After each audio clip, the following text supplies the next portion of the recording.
I think lots of people who grew up watching cartoons and reading comics dream of learning Japanese someday. Either to travel to Japan and get to know the culture better, or to be able to watch their favorite anime without constantly reading the subtitles. I wasn't any different. From a very small age, I wanted to be able to speak the language. There was only one little problem. I wasn't exactly a smart kid. Especially in elementary school, I struggled a lot with other languages. At that time, I was studying German, and I was already struggling with focusing during classes. It didn't help that teachers also considered me a bad student, so they were picking on me a lot, and the vocabulary-focused tests were always very difficult for me. When I got into high school, I tried to start learning Japanese on my own, but it was really hard to find learning materials in my native language, even online. Luckily, I met a girl who was a little bit older than me. She had already started high school a year before, but dropped out and came to our school to change her major. In her previous school, she was already studying Japanese. She started teaching me the very basics, so by the time I was 15, I could write and read hiragana and katakana and had learned some basic phrases, but I never got better. This friend also left the school the very next year, so again I lost every resource I had. After I finished high school, I went to university to study animation.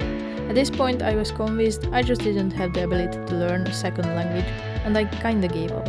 After studying German for 13 years, I wasn't really able to hold a conversation. I didn't speak a lick of Japanese, except maybe some expressions I picked up from anime and internet culture.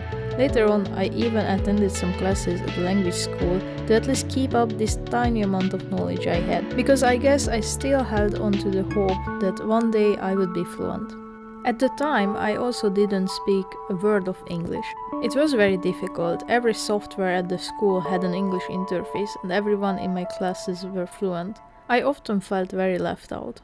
Then came the crisis. For some reason, I hadn't really thought about how I would get my diploma, and unfortunately in my country everyone has to have at least one B2 level language exam certificate to obtain a university diploma. And when did I start to prepare myself to take the exam? Of course, in September of my final year, meaning I had to take the exam and pass around March to be able to receive my diploma with everyone else. I had like 6 months to go from not knowing a lick of English to fluency level where I could keep up a basic conversation and understand simple texts. It was very stressful, but fortunately my best friend had a private teacher who took me in. She was amazing. I think she instantly recognized what method worked best for me, because after that 6 months has passed, I was able to take the exam, and for the first time in my life I could understand a new language. I really mean it when I say she changed my life forever. It wasn't just the fact that I was now able to access more information, I also got a bunch of new opportunities. I discovered so much more about the world, and she also changed how I saw myself. For 21 years, I always thought I was too dumb to speak another language, and there was no hope for me. So a little after my graduation, I applied to another university to study Japanese. It is still not easy, let me tell you that. I am still not finished with my studies, and sometimes I feel like I have to just drop out. Sometimes I also struggle with my mental health really hard, but then I remember all the things I was able to do and the dreams I have achieved. In 2023, I was able to spend the semester in Seoul and also study Korean, which I am very bad at.